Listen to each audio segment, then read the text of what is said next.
If you weren't going to be fighting in New York, do you think you would be making a turnaround sort of thing? I was looking to fight in Toronto, so yeah, I think so. That's what I wanted. So yeah, originally the UFC told me that New York was out of the question, so I was asking if I could fight in Toronto. So that's what I was hoping for. They also said that the year-end card might have been an option, but I've done that so many times, fight through the holidays. I really wanted to fight sooner than later. Does fighting in New York have any special meaning to you? I was quoted doing an interview a couple years ago there in Madison Square Garden, saying how amazing it would be a part of that first card there if and when it does happen. And so I guess in that sense, like, it's been sort of a goal of mine, and I was pushing for that originally, but the UFC's like, no, we don't have any openings. And then an opening came, and I was actually on my way to Thailand already. And I was like, yes, I want that fight. So I actually started my training camp in Thailand, and it was a great kickoff to camp. Some really solid Muay Thai striking over there, and yeah, it was great. Back to the historic meaning. I mean, it's just, I think every UFC fighter, if given the opportunity, would want to be on this card. So it's going to be pretty groundbreaking, and I'm stoked that the females are so well represented. There's 3 female fights on this, one of the biggest cards ever in the history, and just really groundbreaking. So it's amazing. Going to Thailand and working on stand-up of Muay Thai, were you trying to reinvent yourself with the stand-up after the Nunes fight? Or? Well, it's just something that I want to continue to work on. Obviously, I have the wrestling, I have the grappling, and the striking is there. I have power. Just want to learn how to deliver it better. So just an element of my game that I want to continue to evolve in. Have you gone back and looked at that fight, and have you analyzed it? Sort of. I mean, I just got caught early. It's not really much that you can analyze on a fight like that. There wasn't much cognitive ability in that fight. Once I got clipped with that right hand, I don't really remember the fight. And I mean, I went back and watched it, and I didn't even know that I had shot in the fight. So I really had lost all motor function for the most part, and it was just kind of going off instinct, whatever I guess I was thinking at the time. I don't remember, but I was just trying to hang in there. Is it weird watching a fight where you don't remember doing what you did? Yeah, it is strange. It really was like, what? I don't remember that. I don't remember this. But it's so crazy. Being rocked that hard, you really lose the ability to you don't have any strength. It was the weirdest thing. And I was trying to grab onto her. I remember that, trying to get my body to respond to what I wanted to happen. It's there wasn't a connection there. It was really, really, really weird. I've never experienced that before to that degree, where you just can't get your body to do what you want it to do. And you're just kind of in and out the whole time. So it was definitely a different experience. Not one I hope to experience again. How would you say, how hard does Amanda hit compared? I mean, you fought Holly and Ronda, obviously. Oh yeah, I mean, she cracked me a good one. Definitely the hardest that I've ever been hit, So, I got to give her credit, but she really committed to it, I don't know if it's that Holly can't hit as hard, but I think she was maybe more timid of being taken down, and Amanda kind of just went for it, She didn't hesitate, so. Did the tough weight cut have it? Do you think it had any effect on the fight? I don't know. I mean, it was a little bit harder of a weight cut, but I had a little bit of a hard weight cut also when I fought Holly. So, and I showed up just fine. I don't really know. I can't really put my finger on exactly what it was. I just didn't show up that night. I got caught early, and I wasn't able to get it back. Maybe if I'd been able to make it into the second round, that we might have seen, that comeback, Tate or whatever. But she was just really relentless in her attack, and that's all there is to it. So can't overanalyze it. Very good. Are you doing anything differently this training camp as far as weight cut to make sure it doesn't happen again? Yeah, for sure. The last time was that was my hardest weight cut, and I think part of it was it's so silly. It sounds silly, but I drank the wrong water. I was drinking distilled instead of spring, which washes out your minerals, and anyways, it just makes it harder to come off at the end. So but it was like I said, I don't think that has bearing necessarily on the fight. It was too early on. Usually hard weight cuts, anyways, you see people typically fade towards the end of the fight, like it affects the cardio. I can't say that it had anything to do with, getting caught, a couple minutes into the fight. You also mentioned that the cut was difficult because of stress. Was any of that related to being champion at the time, having a lot more media responsibilities, and do you feel a little bit less stressed now going into 205? Man, there was definitely a lot that came with it, especially with all the juggling going around and, moving to the main event and all that crazy stuff. It was just like so up and down with the whole card. But I mean, this fight I feel very relaxed. I feel very refreshed.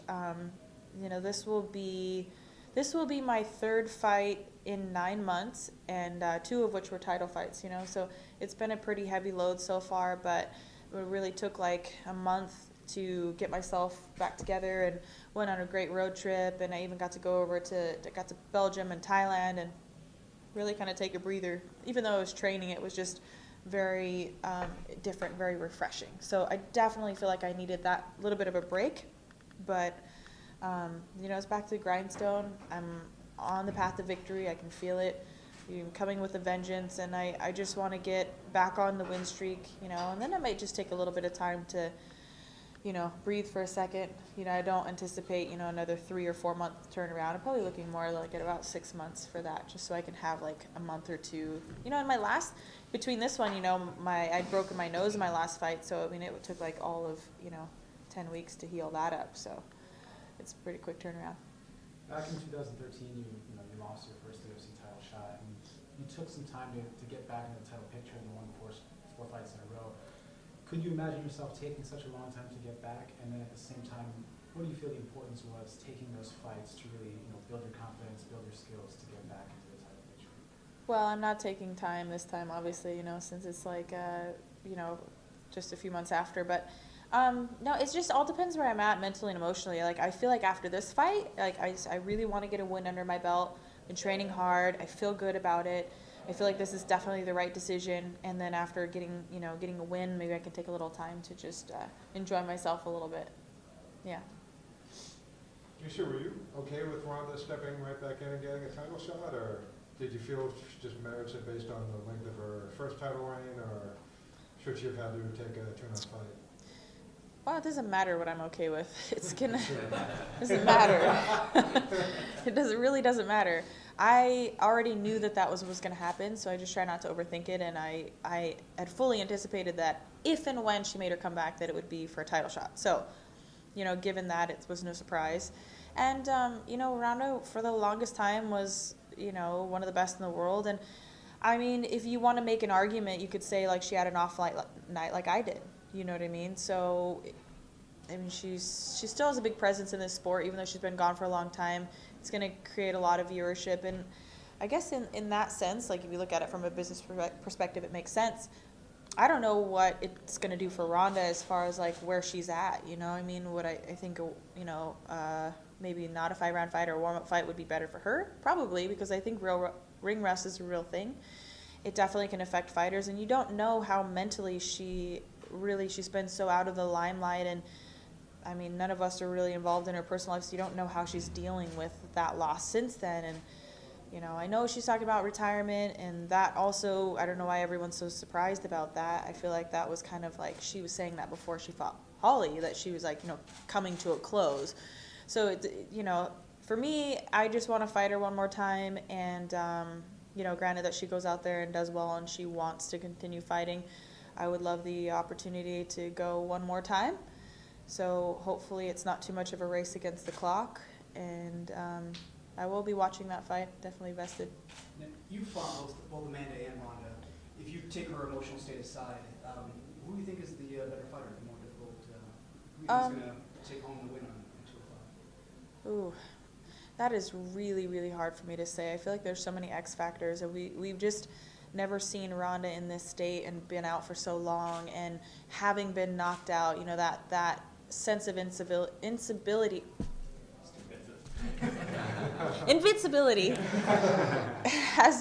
clearly has to have been shaken, so what are we dealing with Ronda? What are we going to get? Are we going to get a better version for it, or are we going to get, worse version for it? And I question that a little bit, being that it's taken her so long to even want to come back, and, so I don't know, but, I do believe I have a better grasp on where Amanda's at, and I think that she's at an all-time high, and she's very confident in her ability right now, and she delivers, she's also a ferocious first-round fighter, so I don't know. I can't really make a prediction, but I would not be surprised if Amanda won that fight. As a fighter, you know the mindset of a fighter, none of us here do. When somebody's been out like Ronda, and then before she even has her comeback fight, mentions retirement, do you think that bodes well for, the commitment, or do you think it really doesn't matter? I think every fighter is different. The only thing that I can say is that I question how much she really wants to be doing this. And I can say that if you don't really want to do it, then it's going to affect your ability to train and to push that extra bit in training and in practice. If you don't really want to do it, if you don't really want to be there, if you don't, and I'm not saying she does or doesn't, so I can't say that, but I can say if your heart's not really in it, it's kind of a dangerous sport to play with in that sense. So I don't know. Are you more interested in getting a rematch with Amanda or fighting Ronda again? Well, it depends who has the belt. Obviously, that's my number one goal. I do want to fight. I want to fight them both again, but I have more of a sense of urgency to want to fight Ronda because I don't know when she's going to want to not do this, when she's going to leave the sport. I think Amanda will be here for some time.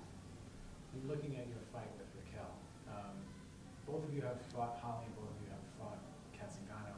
How important is looking at those common opponents when you're viewing film, etc., when you're really trying to game plan for it?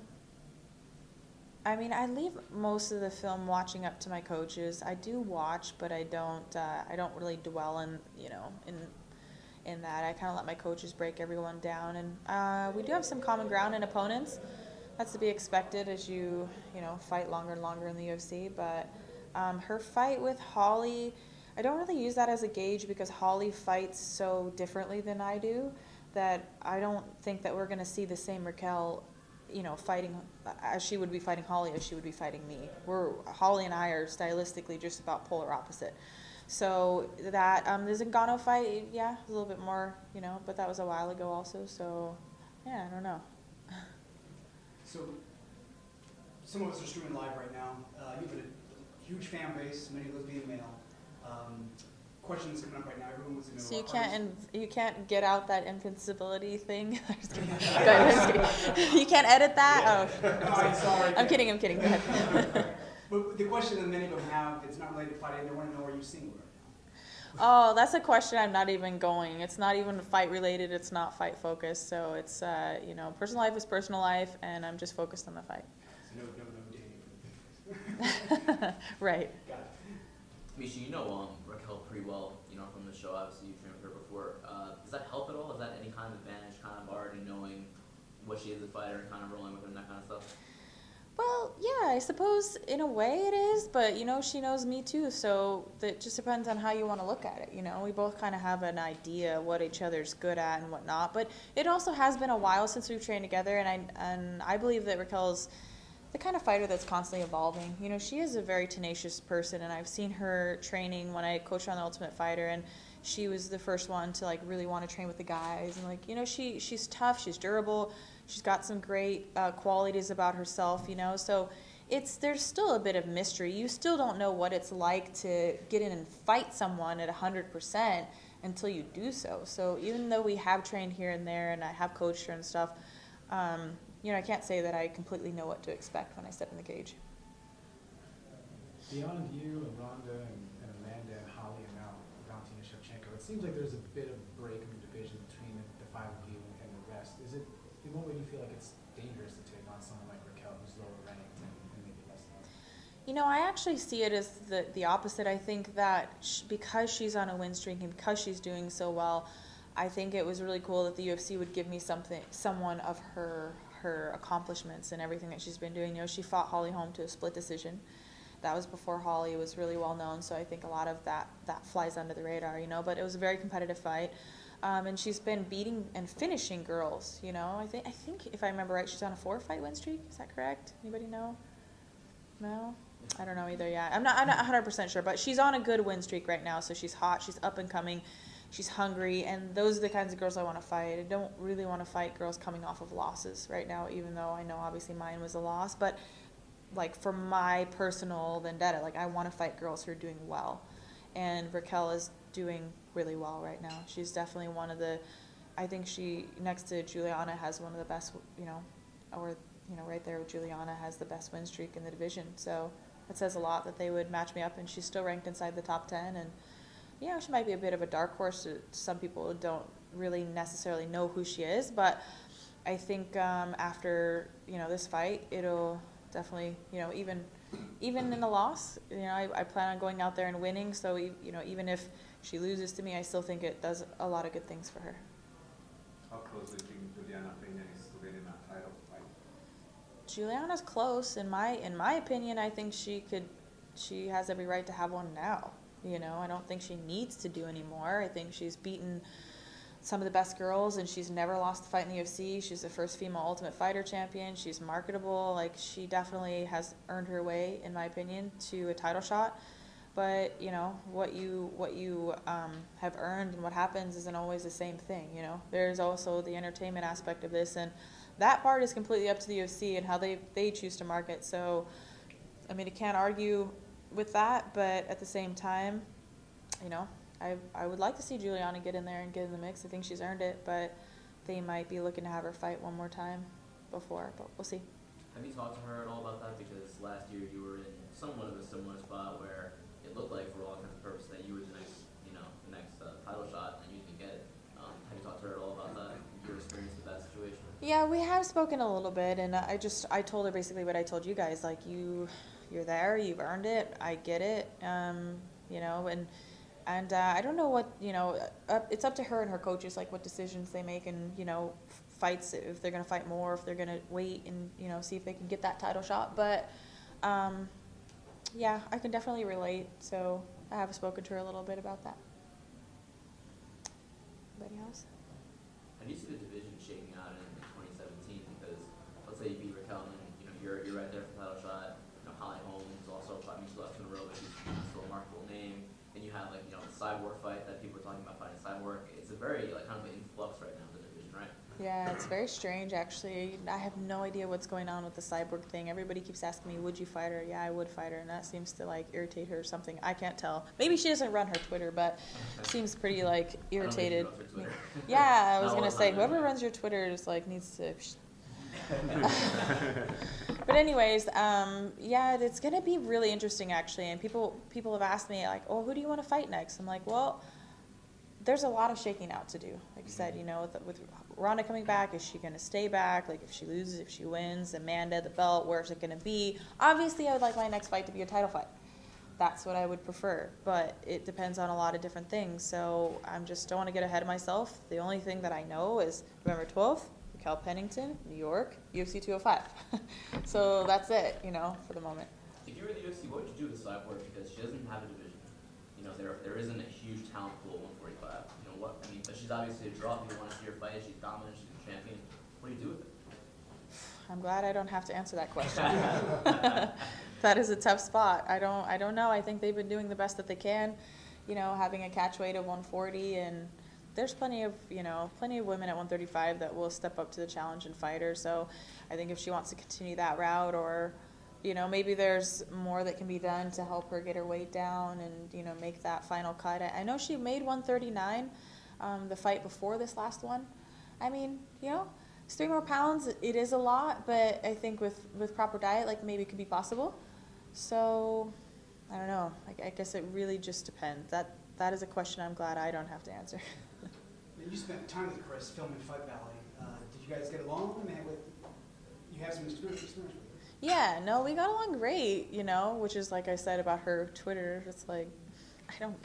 I think someone else Yeah, so anyways, but yeah, no, we got along great, and we've always seemed to get along great, in person, so unless that's changed, it's still the same for me, yeah. She's actually a really funny person. She's pretty cool. What other fights on the UFC 205 fight card are you looking forward to? Cowboys fight. Need to give him a little shout out over here. It's going to be a good one, and I'm also looking forward to the 115-pound fight. I think that's going to be a great one. The title fight will be, very fascinating. I love watching Joanna work. She's definitely a machine on her feet. She's a strategist to the core, so she's very fun to watch. I'm really looking forward to that one. How do you feel about Conor going for a second belt? Conor does what Conor does, We'll see. It's going to be a good one. I'm excited. I always enjoy watching Conor fight, and he's always highly entertaining, so I think it's cool. I like the fact that he's going 55 again. I think that will be a good weight class for him to settle in at. What are your thoughts on Cyborg at 145? Do you think the UFC should build a division around her? No. Well, you asked it a little bit different, but in this same, no, I personally think that 145 should either be an Invicta or Cyborg should make the catch weight of 140 or go to 135. I think putting a 145 should come behind adding a 125. So in order of precedence, I think a 125 makes more sense before adding a 145. And the depth at 145 is still, it's getting there, but I don't think it's there's enough 145ers to make a really quality 145-pound division yet. Could you make 125?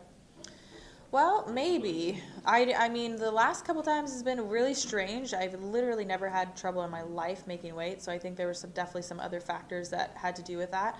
Diet has been going great this camp. I'm light. It should be absolutely no problem, but I don't see myself probably coming down to 125, in the near future. Unless it really, is appealing financially, I'll probably just stay fat and happy at 135. Like you versus Joanna at 125. Yeah, right. Well, man, if show me the money, show me the money, and I might diet. I'll only eat half that steak that I just ate. Any other questions? All right. Thanks, Miesha. Thank you.